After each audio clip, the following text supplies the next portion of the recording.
Welcome. If you want to add event to calendar in your Oppo A52, for the first you have to open Calendar.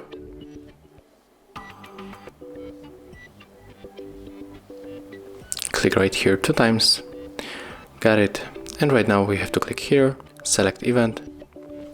And in this section we have to add the title.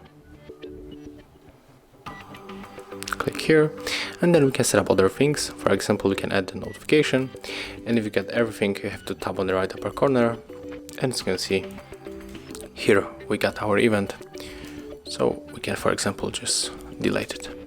Thank you guys for watching. Leave thumbs ups, comments, and subscribe to our channel. See ya.